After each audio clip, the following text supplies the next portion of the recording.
Hello there, Mr. Claywell. It has been a minute. Good evening, Mr. Ham. How are you doing on this wonderful, wonderful Friday? Dude, I am great. It's a little cloudy outside, but dude, that has nothing to do with anything other than just like we needed some rain and we're finally getting it because it was like dry, powder keg dry out there. I'm good. I mean, really good. Heck yeah. Yeah. That's awesome, man. I know it's been a while. Just so anybody out there that's curious, you know, we're both fully grown people. We both have our own families.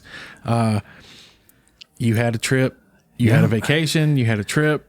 We've had so many things. Your poor puppy has been under the weather. Right. I got COVID. Yes, I finally got COVID. Yeah. Welcome to the club. Thank you. Thank you. I had another friend of mine told me I won the pool. Yep. Yeah. Your lottery number finally got pulled. Well, no, he said I was the last one. Oh. He's like, you're the last person I know that didn't have it. So he's like, honestly, you won. You really are. I don't know anyone that hasn't had it other than you. So yeah. Yeah. Well, I've had it now. So wow. I finally got my COVID. It was mild. That's good. The only symptom I had was a pretty nagging cough. Yeah. And it kept me awake. Yeah. Like I would try to sleep and cough, wake up. Oh, that'll exhaust you right there. Yeah. I just couldn't sleep. So, that was really it. Like my throat was a little irritated from all the coughing. Right. Not really, no fever, no aches, dude, that is no loss awesome. of taste or smell, nothing like that. Just coughing. But we got over that. Good. I'll let you talk about your stuff if you go want. Right ahead. We went to NASA in Huntsville, the Space and Rocket Center. I would love to take that trip. It's really fun. It's not bad. It's only about 4 hours. Yeah, that's not bad at all. Yeah, it's not a bad drive. We stayed at a hotel down there, close. Yeah, and about 4 hour drive down. Got to spend about half the day at the Space and Rocket Center. Dude, that's cool. Tickets get you in. You can walk around, do all the stuff you want. Everything in there is extra. Yeah. Like they have the, I didn't do it. I kind of wanted to, but I was also afraid that I would puke everywhere. But they had the little 3-ring gyro. Oh, bubble. yes. Like where you spin randomly in different. Yes. Yeah. Like they strap you to a thing in the middle and just spin you around. Yes. And you just flip in every direction random. And I was like, that looks kind of cool. And Rebecca was like, do it. And I was like, I'm afraid I'll puke everywhere. Yeah. Like, cause you have no control. It's none like you just whatsoever flip and spin. And I know it's supposed to kind of simulate 0G. Sort of. Dude, I would be hurling everywhere. I'm great with give me straight line stuff like roller coasters. Yeah. I can do no problem whatsoever because it's forward momentum. Right. Even if there is some G's and things like that. But when you start spinning me, that centrifugal force, that gets me. See, that doesn't bother me either. Like I can do the gravitron carousels. See, I can't do those. Like it doesn't, those don't bother me either. I was just afraid with the random. Yeah, trajectories. Like it would just mess my head up, and I would just. So I didn't want to do that, but we went to the Opryland Mall. Yeah, that's a big thing. Mall. Yeah, that was fun. The kids enjoyed that. I had a good time down there. Got some stuff. I got some hippy dippy stuff. I almost brought with me, but I didn't. Hippy dippy stuff. So there, I think I've seen one in Lexington, maybe, but there's a store called Earthbound. Okay, yeah. And they do a lot of natural fibers. Yes, they do like bamboo stuff and hemp stuff and things like that. Yes. Natural cotton. Yeah. Just, hippy dippy stuff. Okay, yeah. Not tie-dyed, but Okay. Very cool. Earth stuff. Sustainable stuff. Well, it's expensive. Very expensive. Anything sustainable like that seems like it's expensive. I was really surprised. So, those big, thick, when I see them, I think of Andes mountain, like Patagonia. Oh, like the big coats? They're not. It's like a pullover. It's like a parka or something. Well, it's like a pullover. Yeah. But they're like real thick woven. Yeah. With like a hood, like a hoodie kind of a thing. But they're like this real thick fabric and real heavy. I got one of those. Yeah. And they were like $30. Oh, now that's not bad at all. Yeah. Yeah. Yeah, that's not bad at all. I got some prayer beads. Yeah. Just because I thought they were really cool. And I've been, not studiously, but I have been practicing the mindfulness, breathing, relaxation. Right. And it gives you something to do with your hands, right? Like because you slide them, right? Yeah. Like you double them over and then kind of make like a Mobius strip out of it. And you kind of pop one bead through at a time. Yeah. And you just keep going and going and going. That's cool. Yeah. So I got some of those. They were pretty cheap. I think they were like $10, $12 and they're lava, like whatever that igneous rock. Yeah. But they've been smoothed, so they're not rough. That is very cool. Yeah. So, some little stuff like that. And then I know it's been so long. I'm trying to blast through everything real fast. I've been streaming on Twitch. Yeah. That's been for a long time, but we've officially kicked off, and I don't know where I was at last time I was here, if I even talked about it, but we are raising money for Stack Up. Oh, no. That's the shirt I'm wearing. This first I'm hearing of it. So, okay. Yeah. So one of my stream teams that I'm on, the Part-Time Slackers Gaming, we are raising money for stackup.org. Okay. It is a 501c non-profitable charity organization. They focus on providing stress relief, mental health assistance, and suicide prevention for our active duty military and veterans. Dude, that is awesome. Through video games. So Okay. like their primary focus is through gaming. And we've been raising money for them all year, pretty much. Several people in my community. There's one person that's been above and beyond what I ever would have thought, and definitely what I expected, but way beyond anything I even imagined. And the way Stack Up works is they use the money they get to provide services to the people they assist. If you as an individual, so I am raising money for Stack Up. Yeah. I'm on a team, but I'm raising money. Right. So as an individual, they're sending out a crate, which is what they call them. They call them supply crates, to a person or group that has requested assistance. And sometimes it'll be like a barracks. Okay. On a like base. On a base, yeah. Sometimes it'll be something like Walter Reed. Okay. Or places like that. I don't know that they support Walter Reed, but they don't name specific places that but those places in general are the kind of places that. But they say what's the VA hospitals? Right. They say like VA hospitals. Yeah, Veterans Affairs stuff. Yeah. Where that they care for amputees. Yeah. And things like that. They send supply crates to those places. They send supply crates to barracks. They send supply crates to directly to individuals who have come home and are homebound. Okay. They'll send them to their house. All kinds of things. Many ways they reach out. But those supply crates contain a variety of video game consoles, games, and accessories, headsets. One of the big things that they push is social interaction. So every supply crate will have a headset, a mic, some way to talk to other people so that way you get in that community. Right. Yeah. And they're not isolated. That is awesome. Because that's a big thing is isolation. Those guys, I know a lot of times those guys come back with especially with PTSD and things like that. They will shut themselves into a building, aluminum foil the windows, and just basically hunker down like they are still in battle. And being able to reach out through a gaming community where you're talking to someone, even though they're not physically there. Right. That's awesome. Yeah. That's powerful. So they do all kinds of other stuff, but if you as an individual raise $1,000, they will send one of those supply crates, and it'll have a letter inside of it that says, "This supply crate was sent to you from username blah blah Claywell." blah." Yeah. So my community, we have raised $1,250 so far. Nice. That is so we awesome. have. Oh, I'm getting choked up still. We have a crate going out and I called our liaison, Perky Daisy. Everybody goes by handles. Nobody uses their names. So Perky Daisy is our creator liaison. She's the one that works with us to make sure that we're getting what we need so that we can raise the money.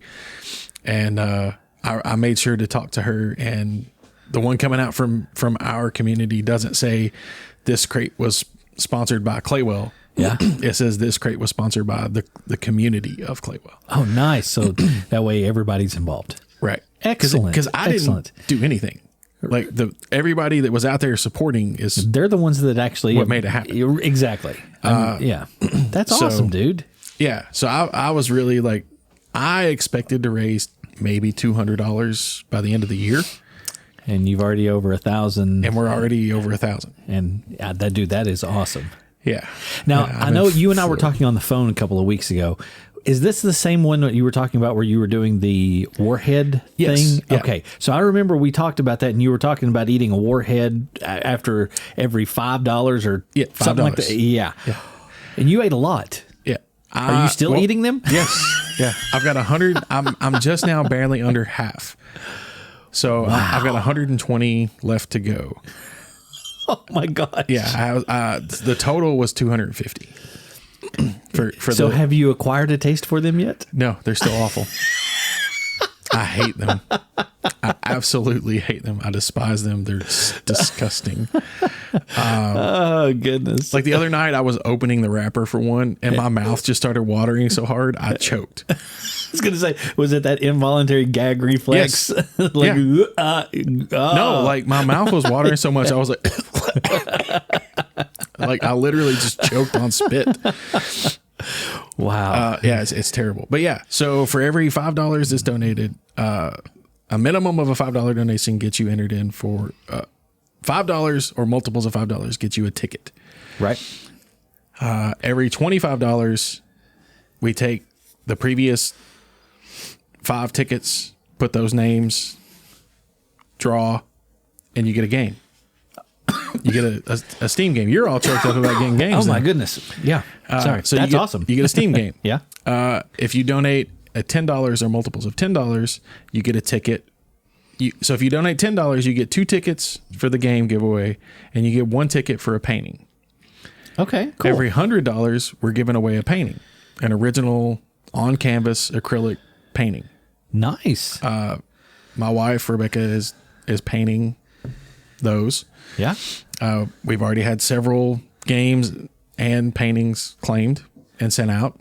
Very cool. Yeah. And the other incentive was every $5 total raised, I would eat a warhead. I ixed that one. That one's gone. That one's gone. I'm not doing that anymore. Dude, I can feel the pits developing in my teeth. Dude, I don't doubt it a bit. Like, I mean, that is straight like acid. Yeah. So when we hit the $1,000, I did 6 warheads simultaneously. And wow. I couldn't taste anything for about 14 hours after that. I can imagine. Yeah, that's intense. It was bad. But anyway, yep. So, and that's the shirt I'm wearing. Yeah. Stack up, support all veterans. That's very cool. Yeah. Dude, I love it. I love it. Obviously you're doing a whole lot more with your stuff than I've been. All I've done is worked, it seems like. Well, I've been doing a lot of that too, but I prefer to focus on the creative aspects. That's where I have fun. So it's been a few weeks since we've sat down behind the mics. I think our last episode was when we had Mr. Helton in the studio with us. We were talking about tabletop gaming and role playing. Dungeons and Dragons movie was just about to come out. Yeah. Went and saw that.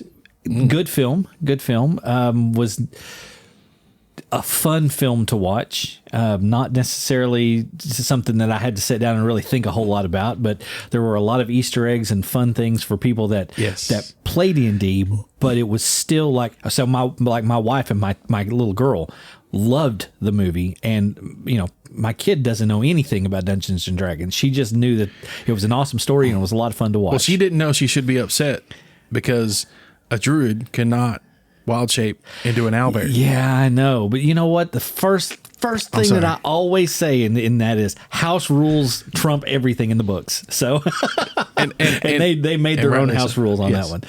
But anyway, it was a fun movie to watch. Yes. So yeah, that was the last time that we sat down behind the mics. Since then, okay, so school has ended. And I thoroughly enjoyed it. Oh, yeah. So you got to see it as well, right? Yeah, Hugh Grant. Yeah, I've got Paramount, so. Oh, yeah. But Hugh Grant stole that movie. Yeah, it was really good. He was awesome. He was great. Anyway, okay, I'm sorry. Go ahead. Okay, so school ended. got through all of the testing. The last couple of weeks there, of course, is just kind of crazy because there's field trips and there's this and that and everything going on.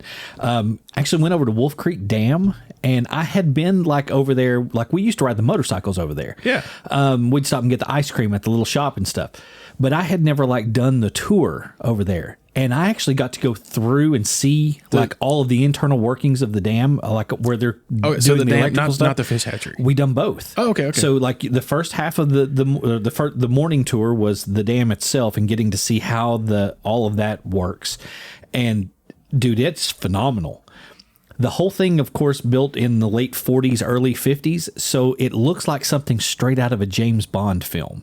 Like, I expected Dr. Evil to pop out at any point and start talking about, sharks with freaking lasers on their heads or something. Because it all looks like that stuff, like the big dials and gauges and stuff with the little needles that are bouncing. Because like it was built in the 50s. I know. I mean, it was, but it's flipping phenomenal. It's awesome. Yeah.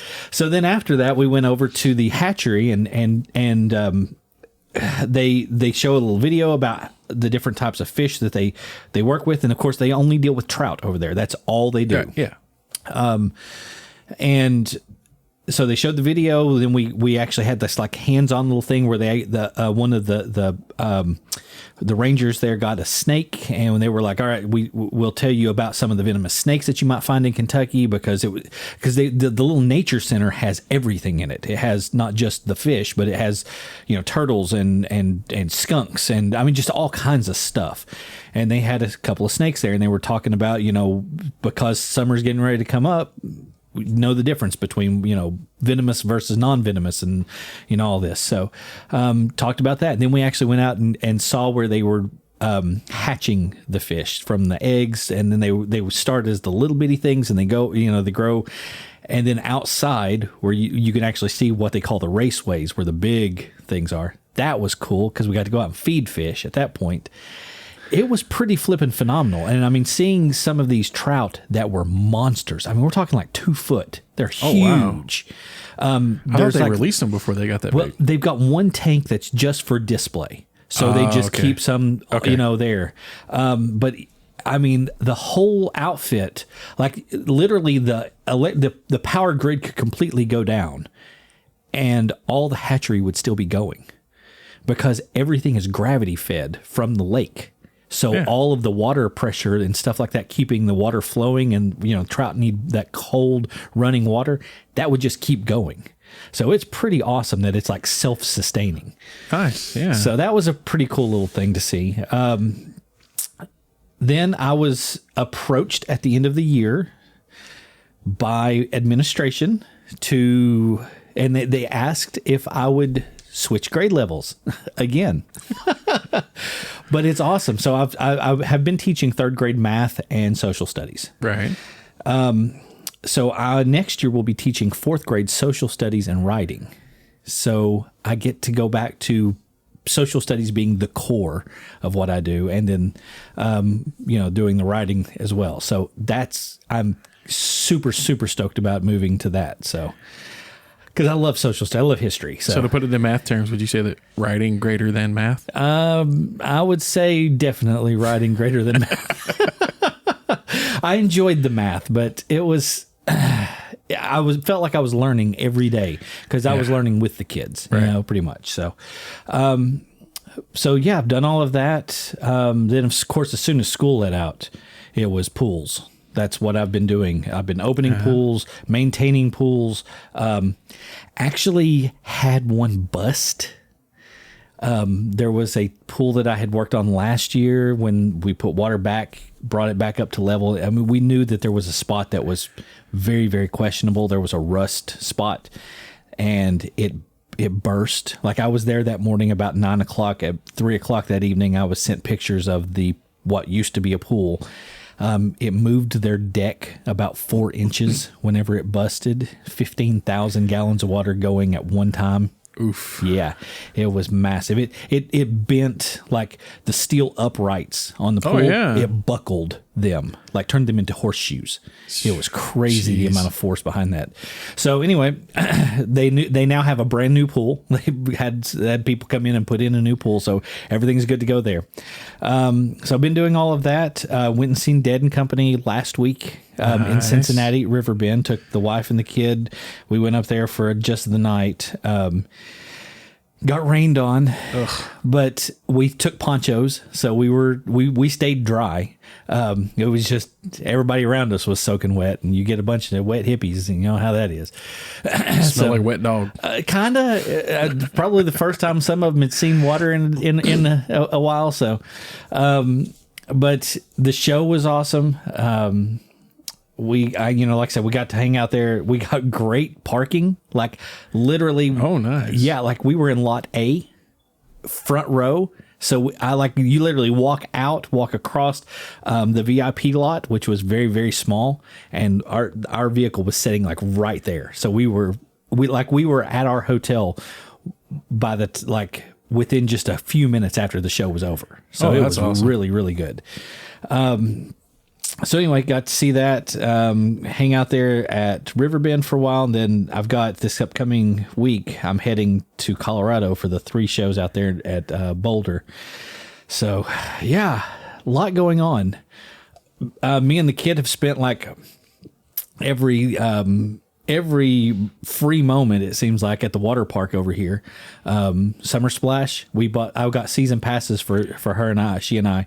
And, nice. So we've been going over there and just kind of hanging out while everybody else is at work. So it's been nice. That can be fun. We had season passes a couple of years, and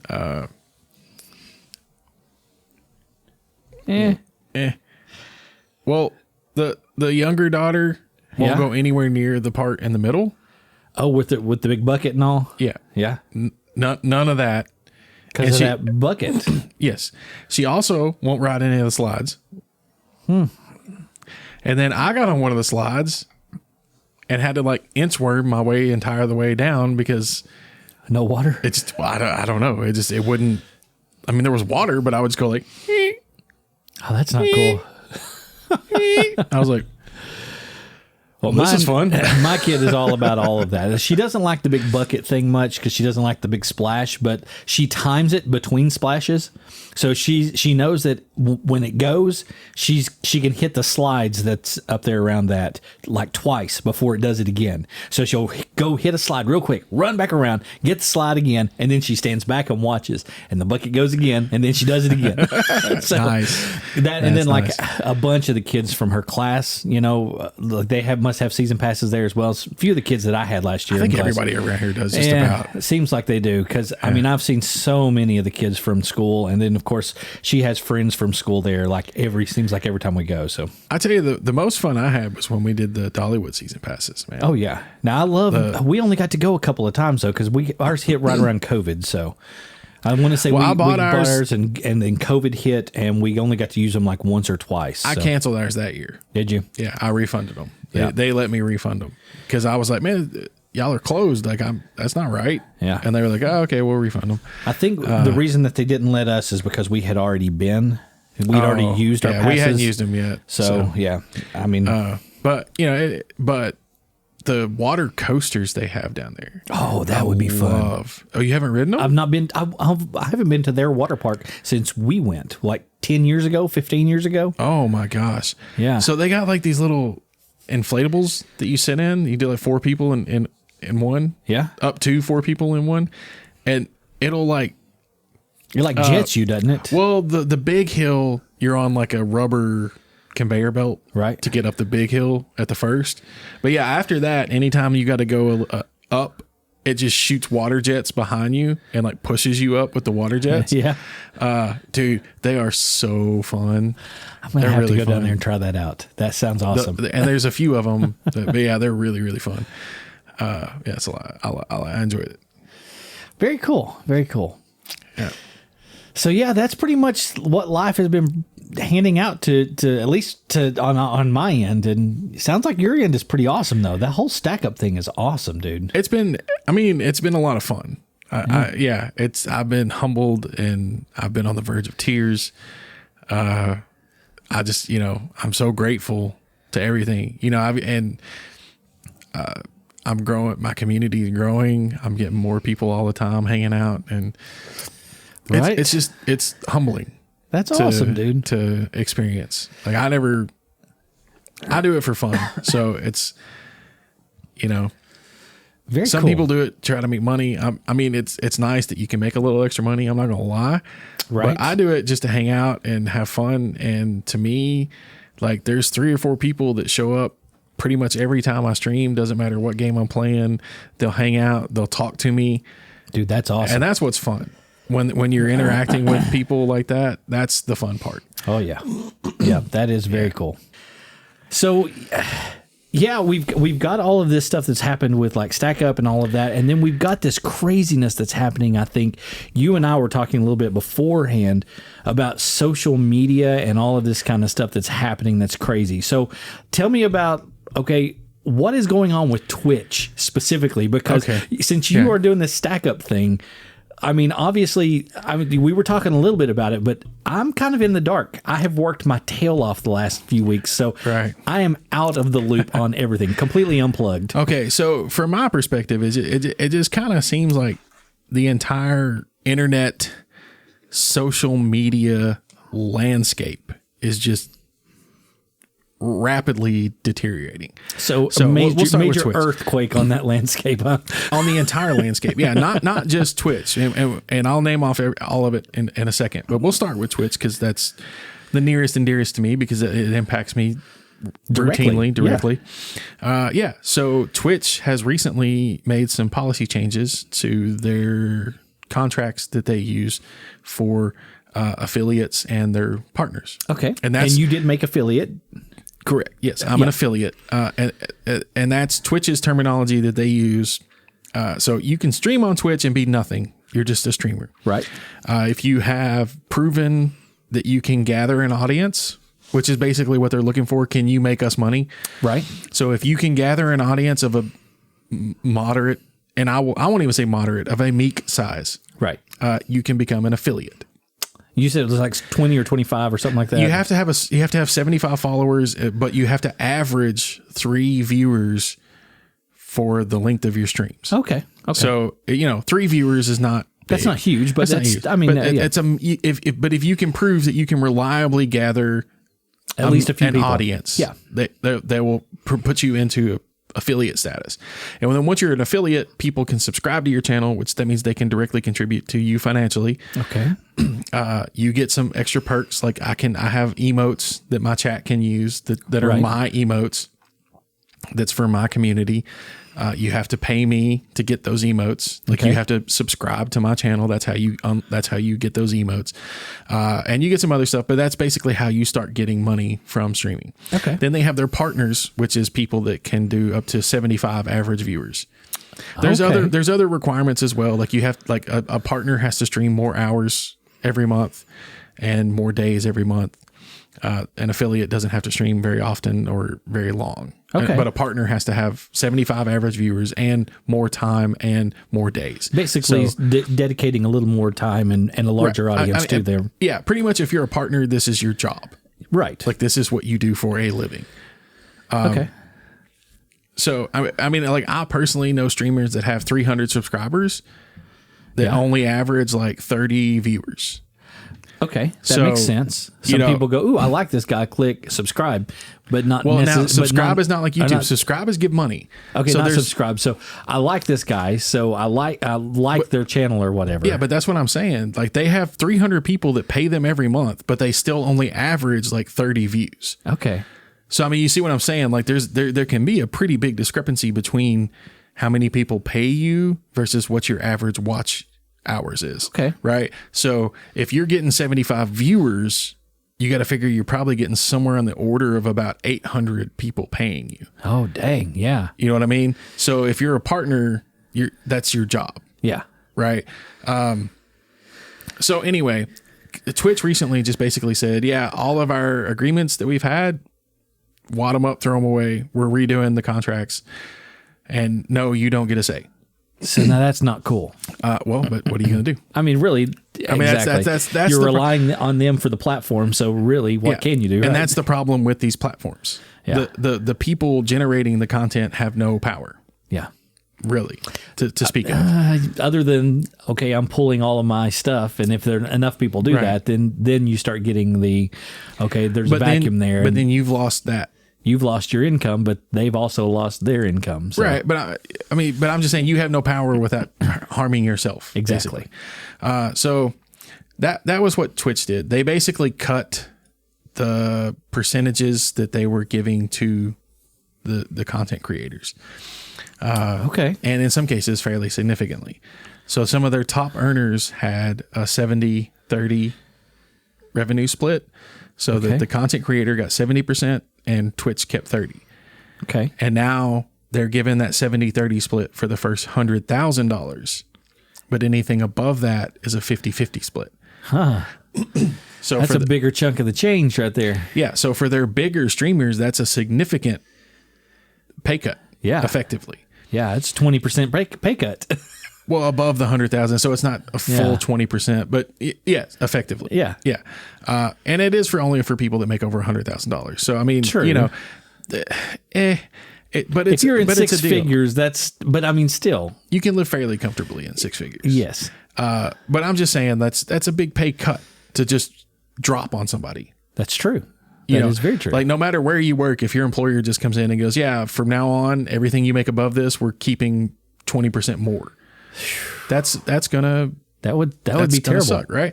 So, and then they've also changed the processes for which they handle bits, which is basically now they're double dipping on bits. I don't know what bits are, but so bits is like fake money. Okay.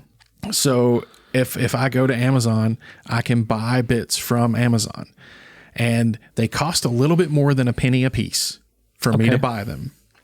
Okay. But when I use them, they're used as the equivalent of a penny. Okay. So a bit is a penny. But it costs me a little bit more than a penny to buy them. That's how Twitch makes money. Right. Right? Before. That's how they made the money. They charge me a little more, but when I give you $1 of bits, 100 bits, that's $1. You get $1 paid out to you in your payment. Okay. It's a direct... Because I've already paid more than $1 for them when I purchased them. Right. So when I give it to you, it's a flat dollar to you. Twitch doesn't take a cut of that. Right. Because they've already got their cut on the front end. Because they've already taken their cut on the front side. Yes. Now they're saying we're going to start charging a processing fee for bits for the creators as well. So now they're charging the people that buy the bits more than a penny a piece, and they're taking a cut out of what the streamer gets donated. Yeah, I can see where the double dip is there. So there's a double dip on the bits now that wasn't there before. So, I mean, it's just like greed. And another company, and they also recently just said that they're not going to allow gambling on Twitch anymore, period. And that was kind of a big revenue stream for a while. And several of the people and the bigger companies that were sponsoring that content on Twitch basically just said, oh, yeah, well, screw you. We're going to take our gambling ball and we're going to go over here and we're going to make our own hotel. You know, like the guy from Eurotrip. Yeah. You know? Yeah. Screw you. I got a nickel. Right. I started my own hotel. Yeah, exactly. So they took their ball and they went over and they started this thing called Kick. Now, not like Kick Messenger. Okay. That's a different thing. This is Kick, like Kick. Like kicking a ball or something. Yeah. And it's basically a direct ripoff of Twitch. Like looks the same and everything. It's a little bit different, but I mean, it has channels, it has categories, you can sort. I mean, it looks pretty much exactly like Twitch. Yeah. And they are offering their content creators a 95% split. See, now that seems a whole lot more lucrative to the content creator, but how can a platform like that operate on just 5% of whatever the revenue, unless they've got some major money coming in? Well, it is backed by, I can't remember if it's like FanDuel or DraftKings, or it's one of those big gambling sites that back it. And their money actually comes from the gambling, not from the streaming. So this is basically a service just to put it out there, almost like they're paying for advertising. Kind of. Yeah. Okay. But even at that, I don't know how long they can sustain that expense. Right. You know what I mean?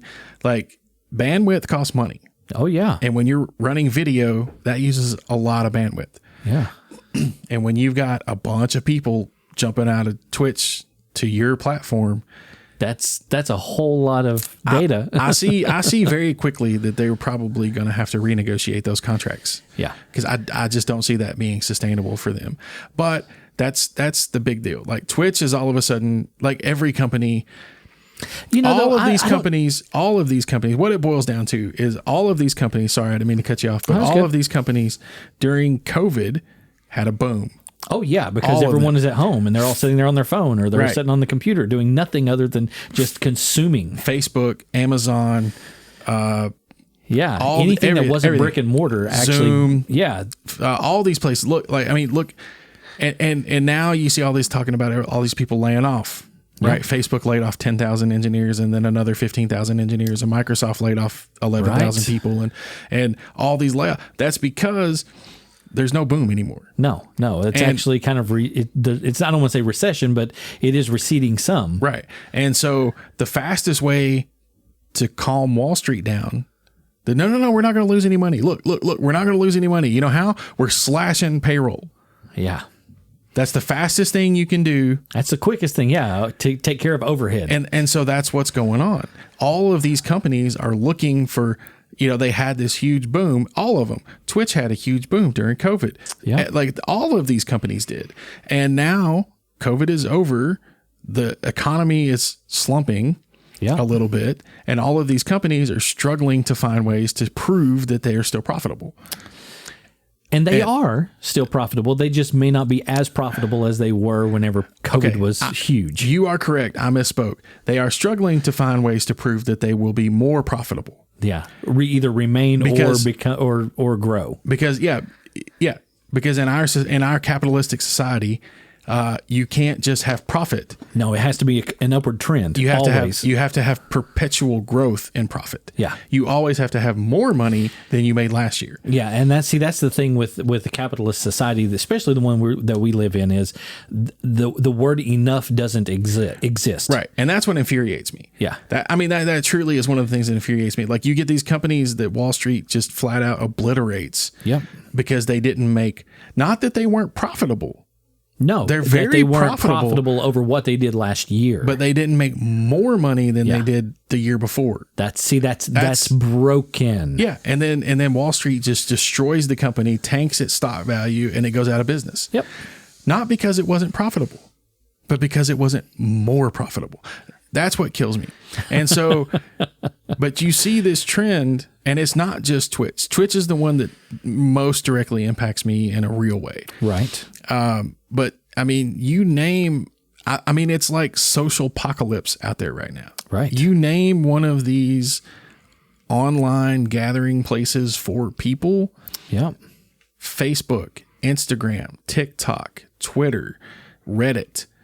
I feel like, man, I'm probably forgetting one or two. There's others that are out there, but they're all seeing the same thing. Right. They're all just like, a couple of them are just straight up dumpster fires at the moment. Yeah. And a few of them are smoking and spiraling. And it's just, it's insane to me, like all of the stuff that's coinciding right now. I think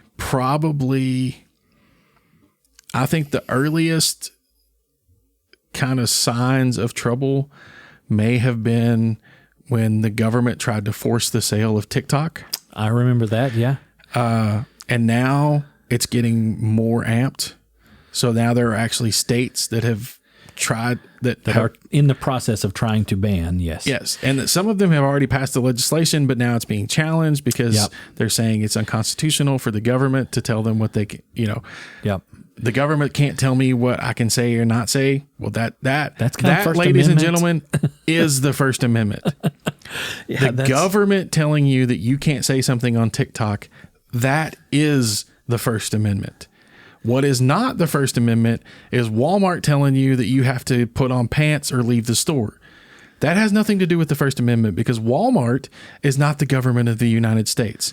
Walmart can tell you you have to wear a suit and tie or get out of their store if they want to. That's their prerogative. That is their property. That is a private facility. they can do whatever they like, and they can make whatever asinine rules they choose for anybody to come in that building. Right. Sorry, rant over about the First Amendment. It's okay. It like the number of people that I see being like, my First Amendment rights, Walmart says that I had to put on underwear and pants to come in there. Yeah, that has nothing to do with your First Amendment rights. Nope, it doesn't. It doesn't.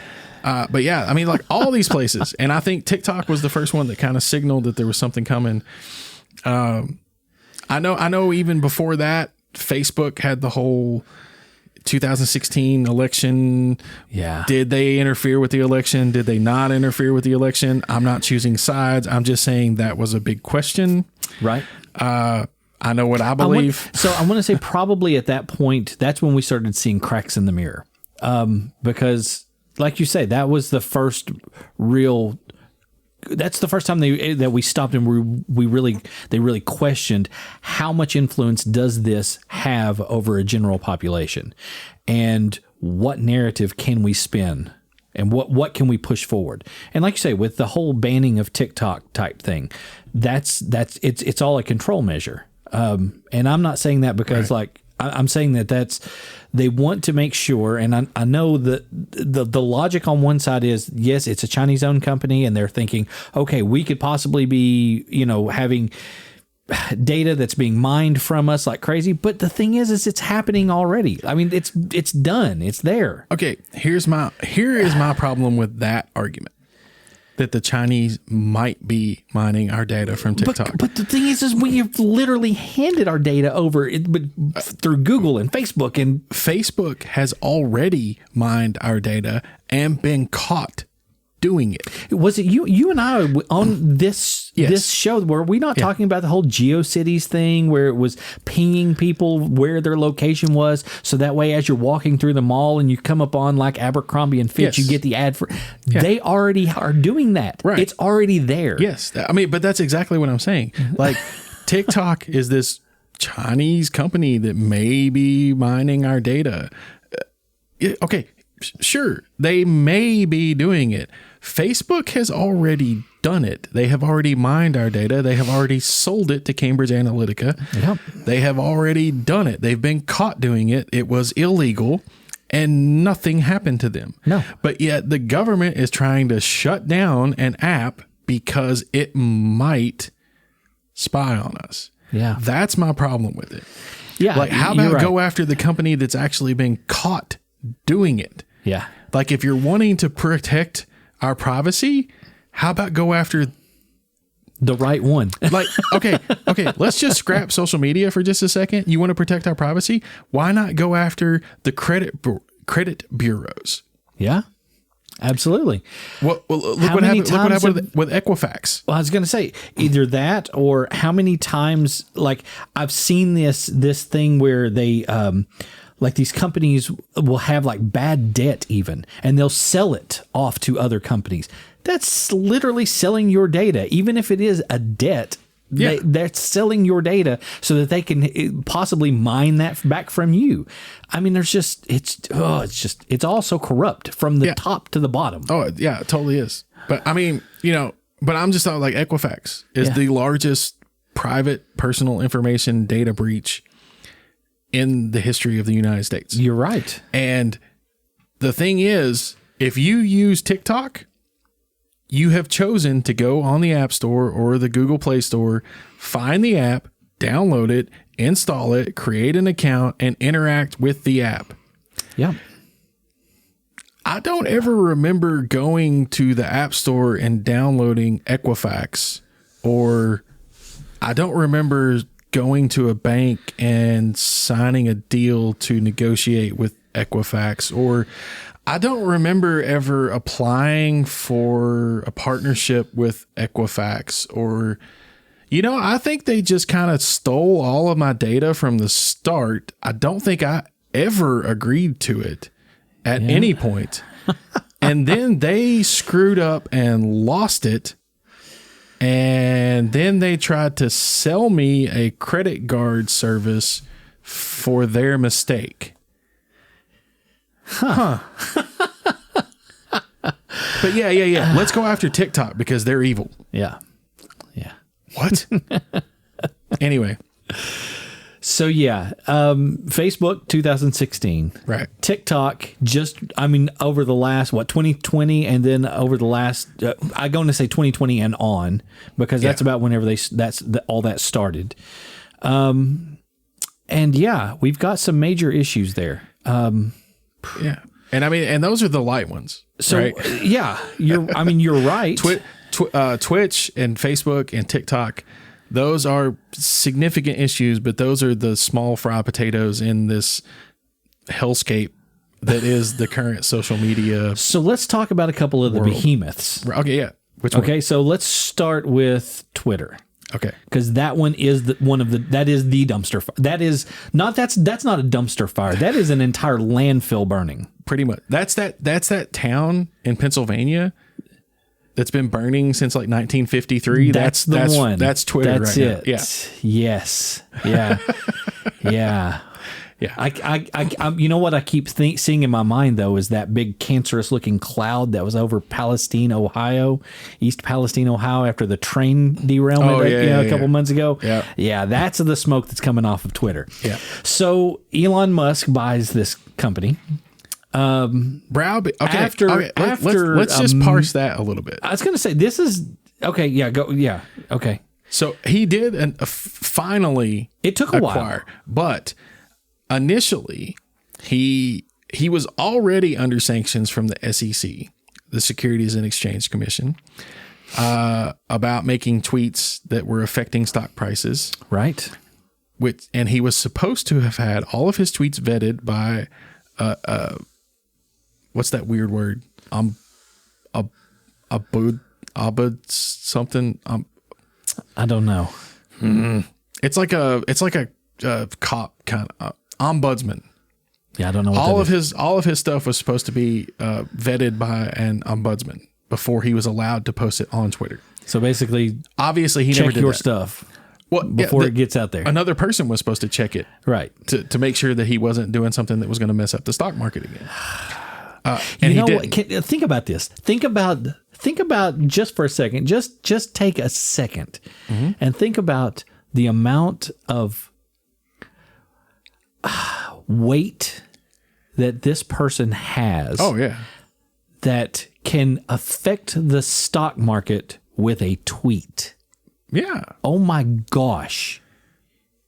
That's way too much. That's way too many eggs sitting in one basket. Well, I mean, he wasn't affecting like the Dow, right? But he was affecting stock prices for specific companies he owned.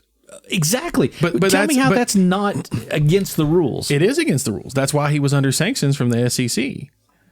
But yeah, I mean that's the whole point. Like anybody could do that. Bill Gates could go do that and influence the Microsoft stock price. Right. But he doesn't. He knows better than doing that. Exactly. So he was already under sanctions.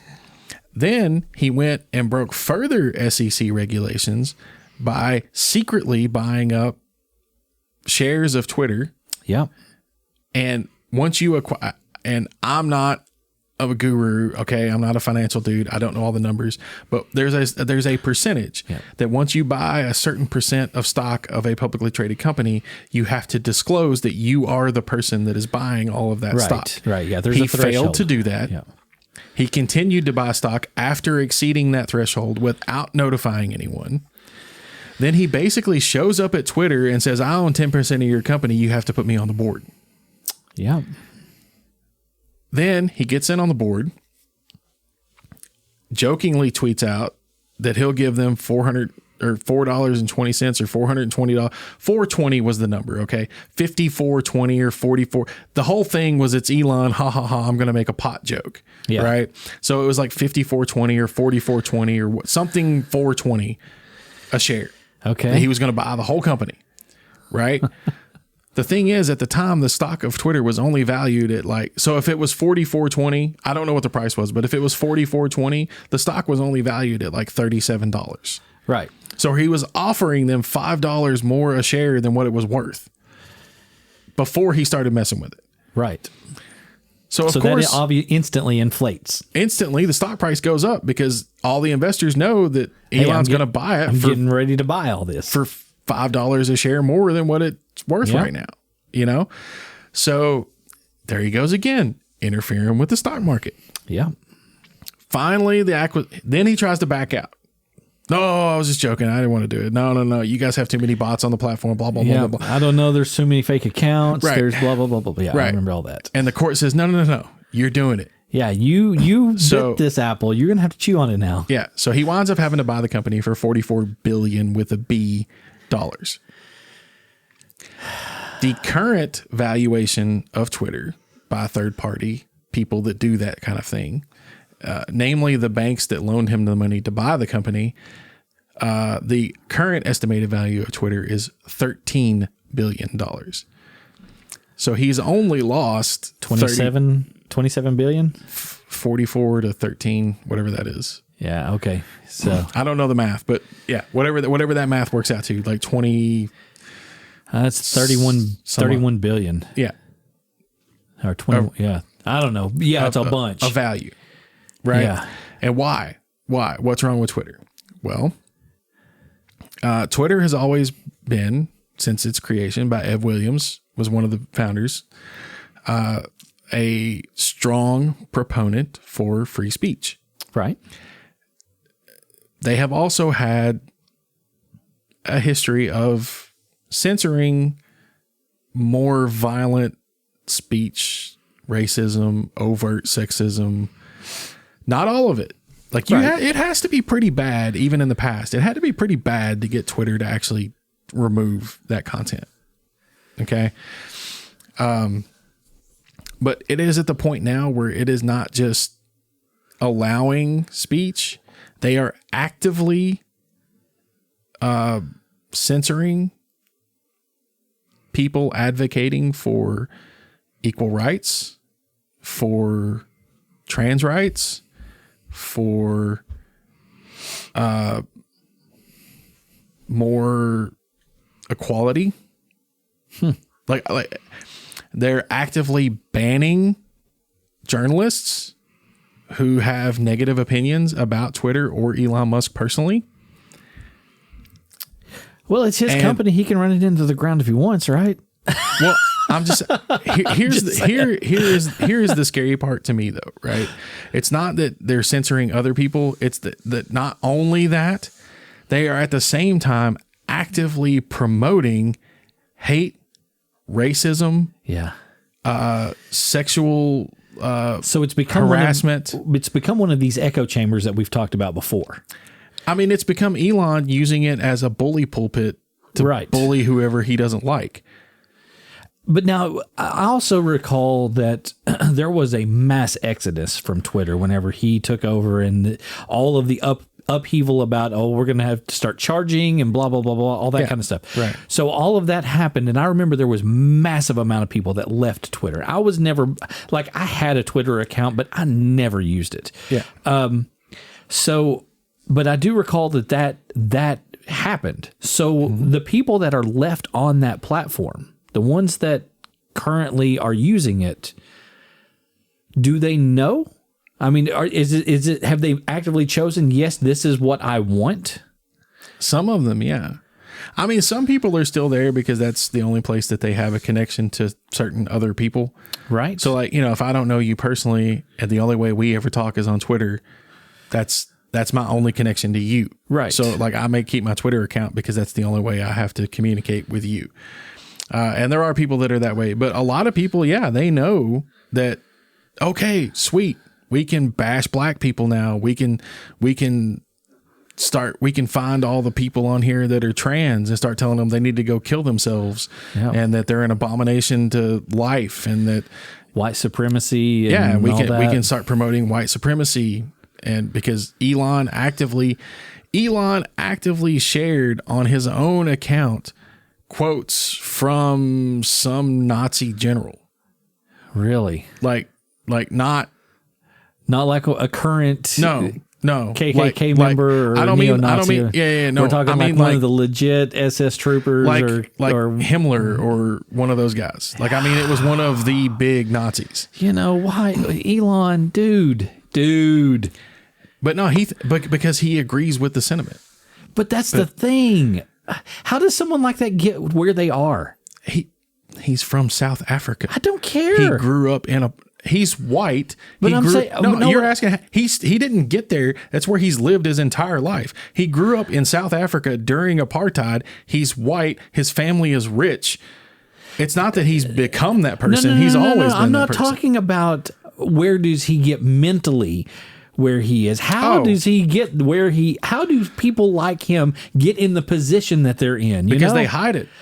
I mean, obviously. You would have to, because when the people around you eventually are going to go, you know what? This is some BS right here. Yeah. He would have to keep that in his back pocket until he gets to a point to where, but that's the thing is, how does someone get to the level that he is up? Well, that's capitalism. And that's it. That is it. That's it. Oh, that's the thing. Yeah. I mean, like that makes me grit my teeth. One person can get to the point where like there's a threshold. Once you are in that 1%. Well, it's it's a little more than the 1%. Yeah. So the 1% will cover you down to about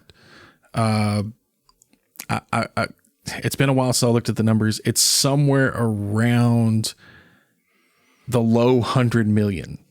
Yeah. Net worth. Okay. So now we are right now talking about Elon Musk, who is in effect worth nearly $1 trillion. Right. So that's not 100 million. That's not $1 billion. That's $1 trillion. Yeah. You know what I'm saying? So it's like not even the 1%. Yeah. You know what I mean? Like, that is Spaceball's ludicrous speed. Right. Exactly. So, but once you get to that point, who can tell you no? That's the truth. That's just it right there. When I said too many eggs in that basket, that's what I'm talking about. So you have all of this wealth and this power and all of this that is concentrated into one little point, one little entity, one little guy. Mm-hmm. And that's what I think is so broke. And I know I'm sounding like a socialist, but we got to reallocate. But I mean, that is a broken system, you know? It is. It's end stage capitalism is the problem. Capitalism itself is not, but capitalism requires regulation. It does. It does. I mean, that's just the plain and simple truth. Capitalism, to function as in a society, requires regulation. Because if it doesn't, the rich get richer, the poor get poorer, and everyone gets screwed in the end by that less than 1%. And talking about rich and poor, right? So we talked about it purchased Twitter for $44 billion, now worth about $13 billion. Yeah. That's a big loss of profit. He's trying to recover that. Some of the stuff he's doing is trying to generate revenue. One of the things he did was he started shutting down the APIs. Okay. An API is a way that a third party, usually an app of some kind, can use the data from your resources, i.e. Twitter, without going directly to your site. Okay, so effectively think of it like this. It's almost like a Google search in that specific set of data. Pretty much, yeah. So you basically put in criteria or a prompt, and it goes, okay, I can find this in this field of data, which would be like Twitter, and go, okay, I'm going to display what I have found now in a organized manner.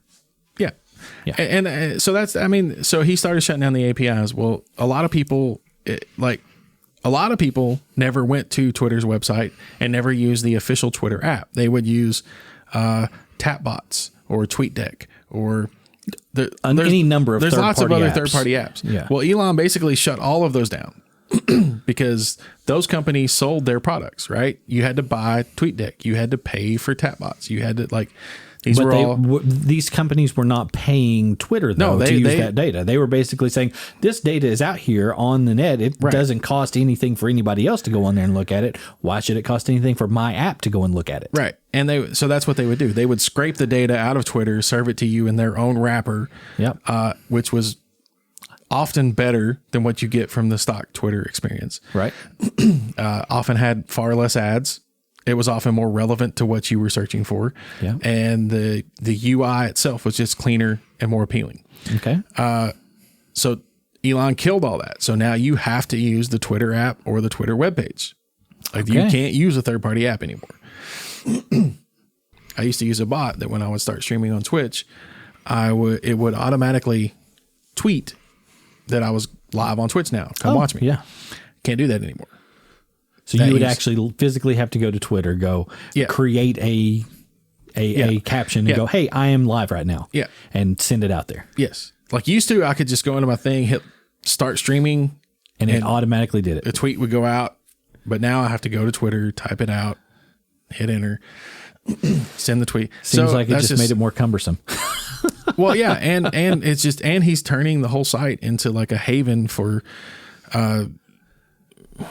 religious zealots and neo-Nazis and fringe ideas. Yeah, like hate groups and just people that are just out to like go cause harm. Like he has shown no interest and has done no censoring of that type of content. That's crazy. And he often promotes it himself in his own posts. So that's part of Twitter's. So I've actively looked. That's why we switched to Mastodon. It's a replacement for Twitter. There's a new service that's being piloted now called T2. That's not going to be the name of it, but it's some of the people that got fired from Twitter that have gone off to start basically a Twitter clone of what Twitter was before Elon bought it. Right. It looks promising. There's another one called Blue Sky, which was actually started by Ev Williams, the guy that started Twitter. Oh. And it uses the same backbone as Mastodon. Okay. But it's funded by Ev Williams from Twitter a long time ago. Okay. So anyway, so there's some things out there that we may get some relief on the Twitter front. What's another one? The other biggest one here lately that's also the biggest fire, in my opinion, would be Reddit. I've been hearing some about it on NPR, like where I've spent so much time in the truck, driving between work sites, job sites. I have definitely been hearing something about communities shutting down and right. I think it has to do something too with all of this third-party app that's pulling data from Reddit, right? Yeah, exactly. That's kind of what their qualm is as well. So yes. So Reddit, if you don't know, is a website. Everything on Reddit is created by the users of Reddit. The company does not generate content. They are simply a platform for users. They are just a platform. The users generate all of the content. The Reddit is divided into what's called subreddits. You can think of those as communities. Some example communities are Eli 5, which is explain like I'm 5, where if you have a complicated issue that you don't understand, you can post there to say, explain like I'm 5, what is quantum physics? And somebody that knows a lot about quantum physics will come in and go, if you take a tissue paper and tear it and they like explain it in a way that a child can understand it. That's what that is. You've got Our Photos. That's a place where people post photos. You've got iPhone. That's people talk about iPhones and apps and tricks and tips and how to use your phone better and all this stuff. So, I mean, I think I remember whenever I did Reddit, it's been a while. There was a food one where they had like, you could like people were posting pictures of like various plates that they had fixed or share like recipes and stuff like that. So there's I ate this. Yeah, is one. There was one that had like that one. What is that? In Las Vegas, the heart attack burger. That's it. The one, the quadruple bypass. That's the one that they had posted the picture of that, and we're like, I can't believe this actually came out on the plate. Don't know how I'm going to eat this thing. Right? I was like, man, that thing's a monster. yeah. So, but I mean that's kind of how Reddit is divided out, and then people can post content, and then anybody else on Reddit can comment on that topic. Yeah. So Reddit also requires a lot of moderation. A person to come in and, if somebody's being racist, somebody has to come in and kick them out. Right. Because it is completely user created. Right. It also means that there are however many people that are on Reddit that possibly could be putting things on there that are possibly inappropriate. Right. Yes. So it has to be moderated by people. All users, content creators, and moderators of Reddit are unpaid volunteers that do it as a hobby on the side because they enjoy Reddit. So recently, and I'm using that term loosely, but Reddit was acquired by Condé Nast. Condé Nast is a major magazine publisher. Typically, that's what most people know them for. They have some other stuff too, but mostly what people know Condé Nast for is they make magazines. Yeah. They purchased Reddit and they spun it off into its own property, and they've been trying to go public with it since right before COVID. Okay. It still hasn't happened because finances. Okay. Because Reddit has never been profitable, ever. Well, I mean, if it's all user created content, the only ad revenue that they possibly could have would be anything that is an ad on there. And right. Well, I mean, yes. So the site, they inject ads all over the site. So they do have ad revenue. Okay. But it's never been profitable. Here's the reason why. Third-party apps. The Reddit website and the Reddit app that they make themselves are both terrible. They're horrible. You cannot navigate them. You can't make sense out of what you're seeing.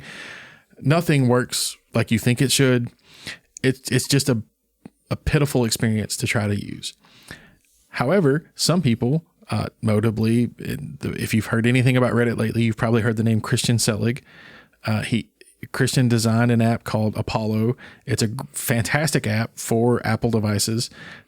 Sorry, Android and Windows folks. It's not for you. It's only for Apple devices. But it's a fantastic app, and it actually makes Reddit usable.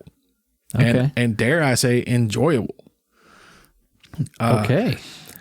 It was fun. And yeah, that's the key word there. So Reddit, so what happens is you go on Apollo pulls all the posts and images and stuff off Reddit and shows them to you in its app. What it does not pull off Reddit is the ads. So there's no ad revenue coming in from that site. So the site, when Apollo pulls the data from Reddit doesn't make any money, and they're actually spending money because they have to pay for the bandwidth to send the stuff to Apollo. Okay, so question here. Does Apollo have ad revenue that it is generating as well? It can.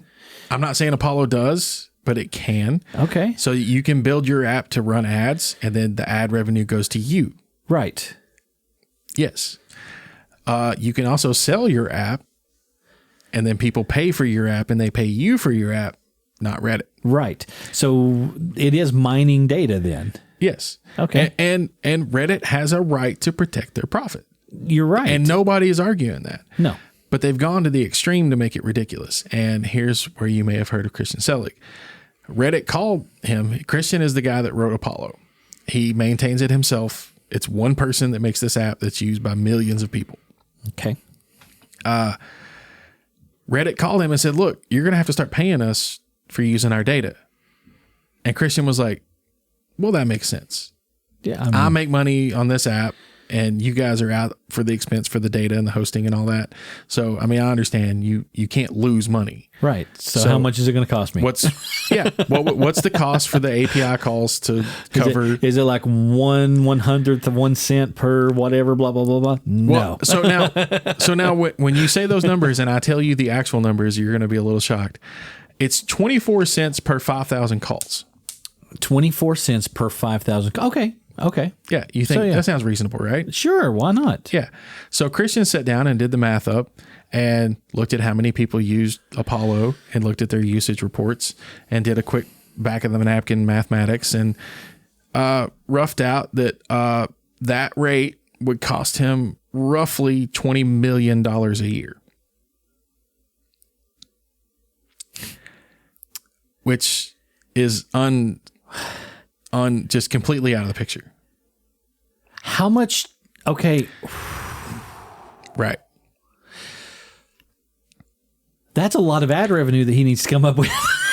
Well, and he himself stated that if he charged everybody that downloaded his app $5, yeah, and if everybody that has his app installed paid the $5, he would still be $1 a person short to cover the $20 million. So he has roughly 16 million I don't downloads. Know. Well, no, $5. Yeah, that's what I'm saying. You said so that if he needed another $1 to cover the cost, that would be right. But if he charged $5 per user, that would get him to like 17 million. Somewhere around there. Yeah. So I don't know what the math is, but yeah, he would be $1 short roughly. Oh, so my anyway, goodness. yeah. So No, 16. Yeah. Because $4. Yeah. Yeah. Holy moly. So so he's got 16 million users. No. If he charged them $5 a piece. If he charged them, do 20 divided by 5. 16. What? 6. Sorry. 20 divided by 6. Goodness gracious. I'm a math teacher. What am I doing? It'd be like $3.33. So 3.3. So 3.3 million. That's how many he has. Yeah. That's how many users he has. So Okay. if they all paid $6 a piece, he would get roughly $20 million. Okay. Wow. So okay. Here's the thing. The guy that runs Reddit now. I was thinking the back end of that. Yeah. Sorry. Yeah. Sorry. You were coming from the shortfall, not from the total cost. I was. But the guy that now runs Reddit on behalf of Condé Nast, his name, everybody calls him Spez. Spez. Okay. I don't know what his real name is, but he's one of the guys that founded Reddit years ago with Alex Ohanian. They're the two people that kind of started Reddit. Okay. And he came back after Condé Nast bought it to run it. And he apparently has looked at Elon and go, this man's a genius.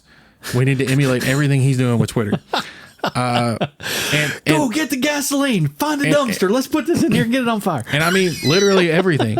So, he had this conversation with Christian Selig, where Christian was trying to tell him, like, look, obviously I don't mind to give you money, but that's ridiculous. Yeah. Like that's way too much money. Like there's no way you can be serious with that figure. Like that there's, it does not cost you that much money. Does not compute.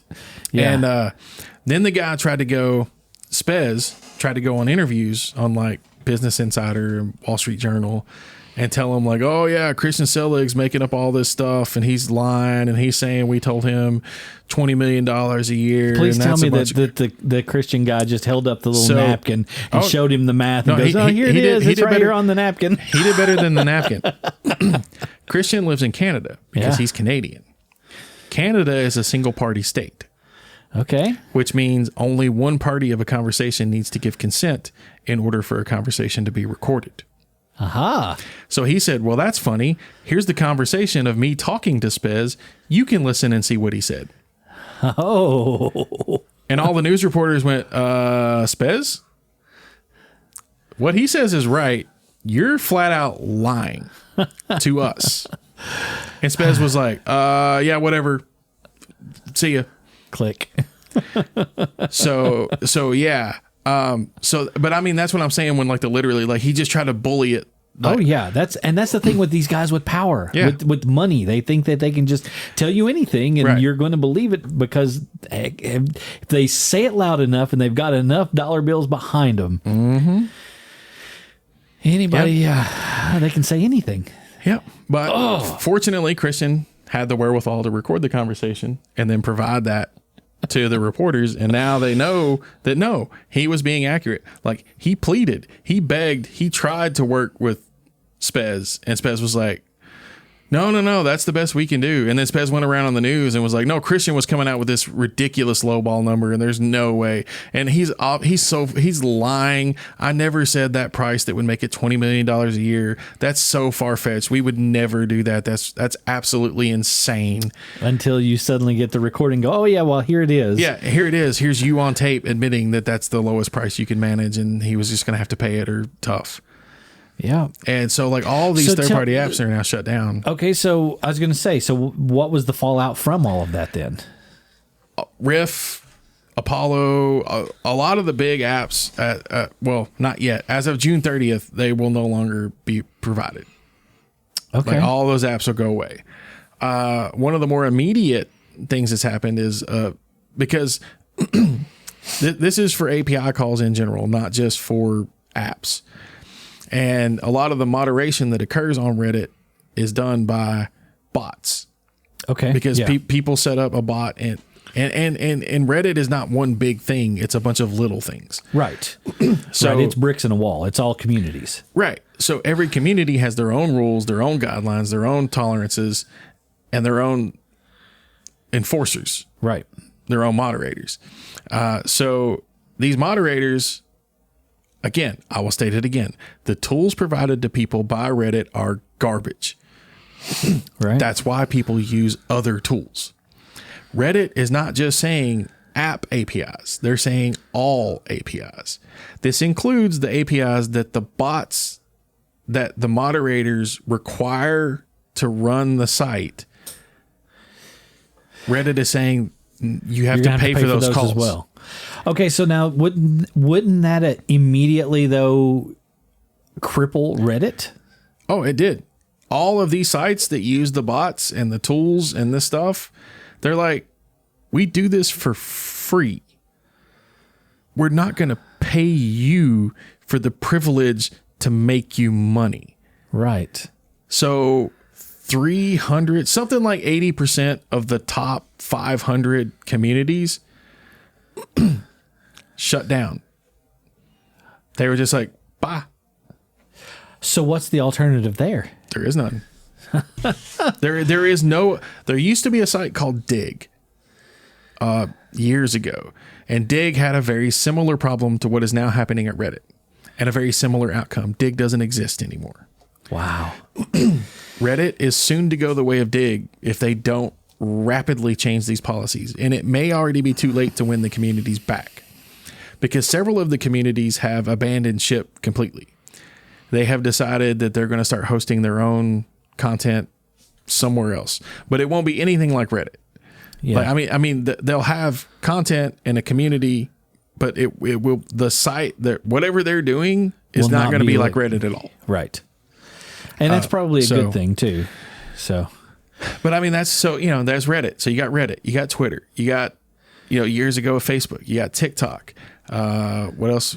We were talking. It's a little bit about Insta, but basically Insta was is starting to push video rather. So more ago, and we talked about that I think a little bit. Before a while back. So Instagram has started trying to force people to do video to be more like TikTok, and it's supposed to be a photography site. Yeah. So it's like you're no matter where you turn in the social media world, there's like you say, there's either smoke or there's a dumpster fire. Yeah. Yeah.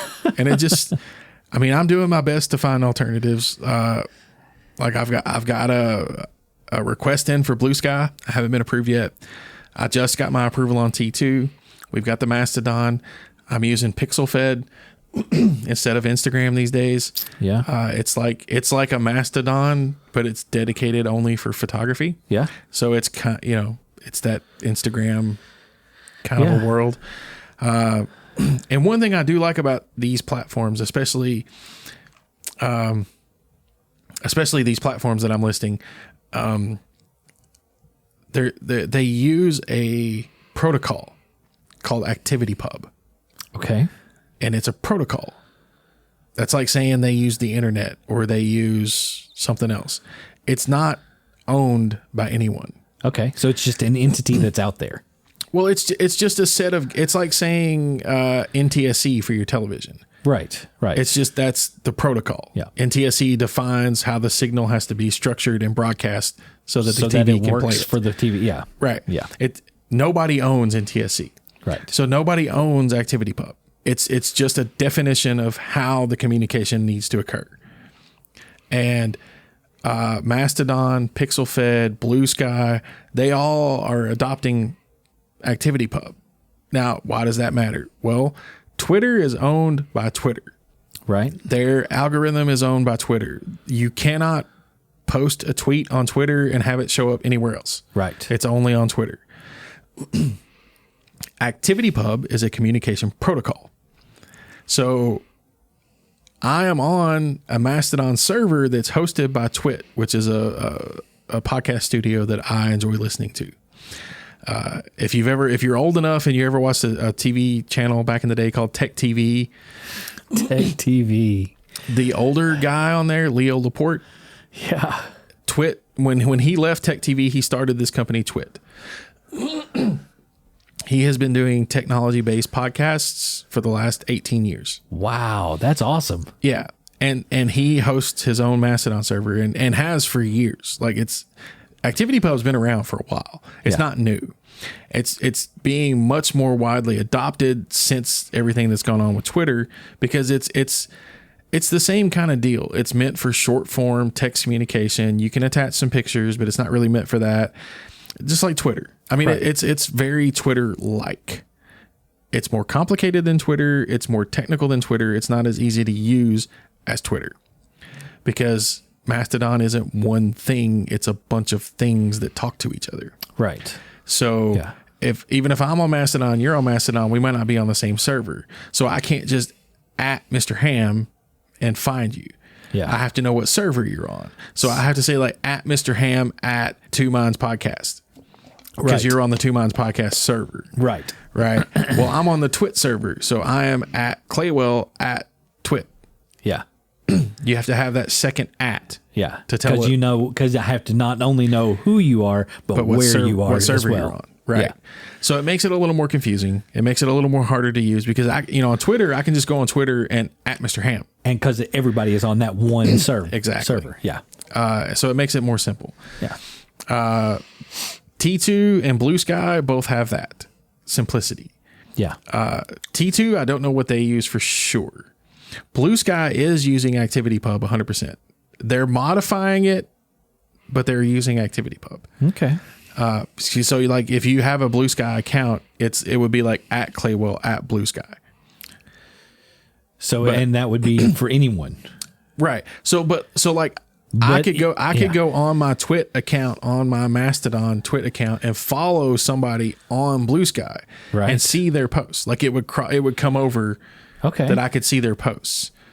But Blue Sky itself has its own thing, and it's hosting its own server, and Blue Sky is trying to be like the one Mastodon. It's kind of what their goal is. Like they want everybody eventually to come to Blue Sky. So they want it to, okay. And then everybody's on the Blue Sky server. Sense. Yeah. But we'll see. That Facebook streamlines the server issue as far as like not being able to see what's on other servers. Well, but then you run into the problem we have now.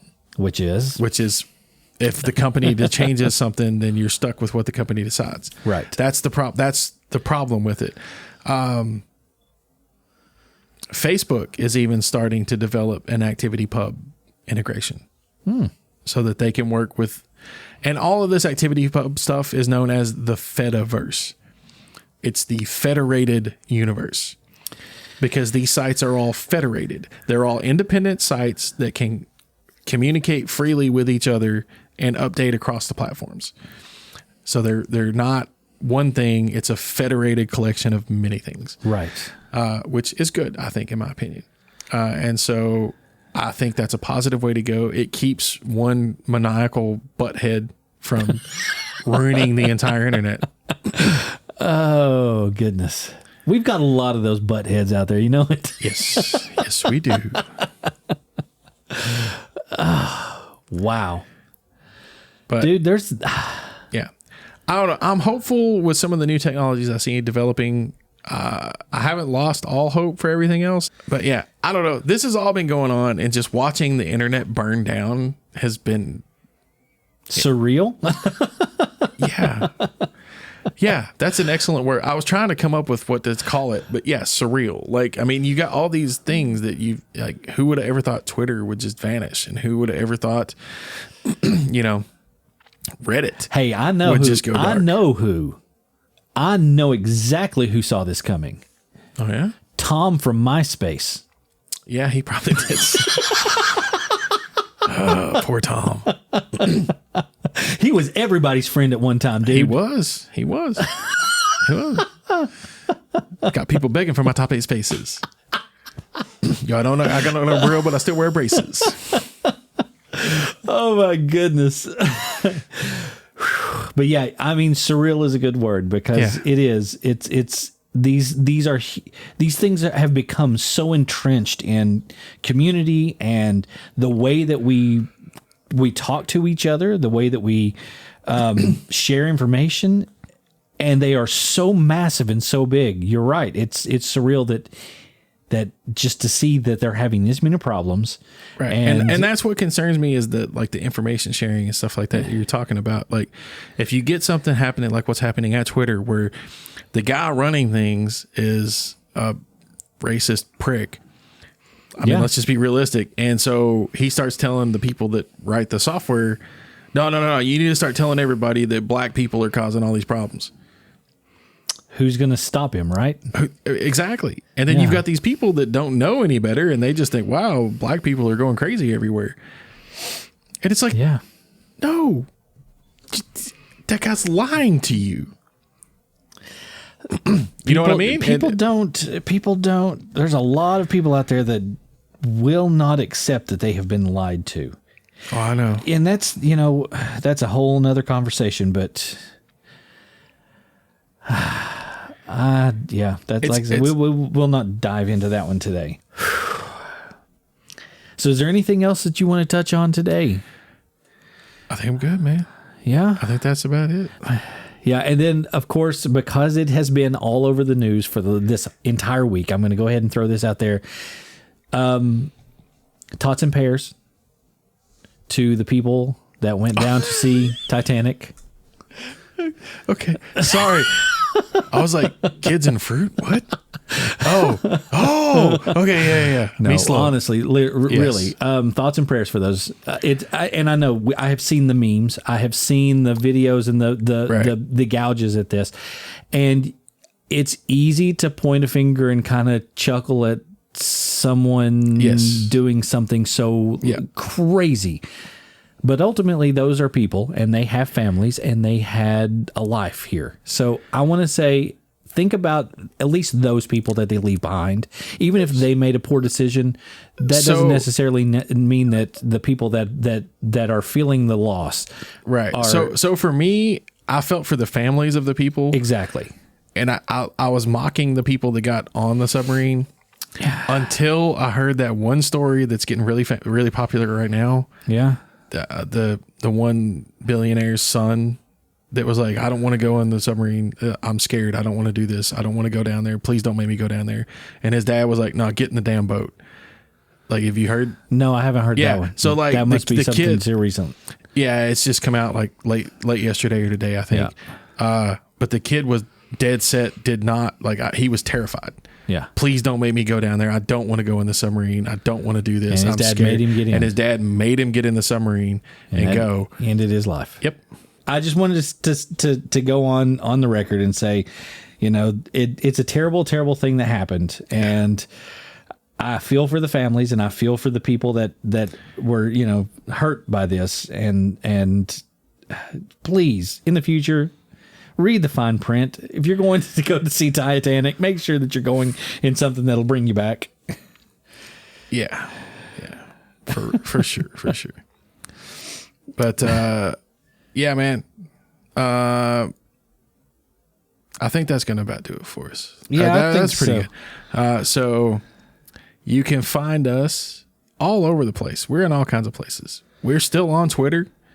Just if you reach out for our handle, be careful. It's probably hot. It might burn you. That place is a dumpster fire. It's not as bad a dumpster fire as Twitter, though. But yeah, you can find us on Twitter. It's at twomindspodcast, spelled out TWOMINDSPOD. And if you do the whole Mastodon thing, yeah, we got one of those. It is mstdn.party/@twomindspodcast. Yep, that'll get you our Mastodon page. Yep. You can still find us on Facebook. As old as that is, we're still there. It's facebook.com/groups/2mindspodcast. And that's Tom, our podcast page. Tom from MySpace, if you're still out there, you can subscribe to us. We'll still be your friends. Yeah, man. We always like Tom. Yeah, that's right. You can send us an email. We are on Gmail, twomindspodcast@gmail.com. Yeah. And then we have our host site, twominds.podbean.com. Yep. And then you can search for us on any of our mirror sites. Yeah. Anywhere you find podcasts, you can find us on there.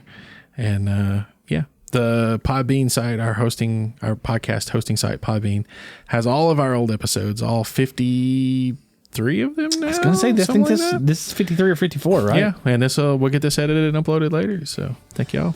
Yeah. Awesome. It's been great to get behind the mic again. Oh my gosh, I missed it so much. Me too. I was like, yes, Oh crap, he's not home this weekend. Yes, I'm gonna go. Oh, we're going out of town. Yes, he's home. Crap, I got COVID.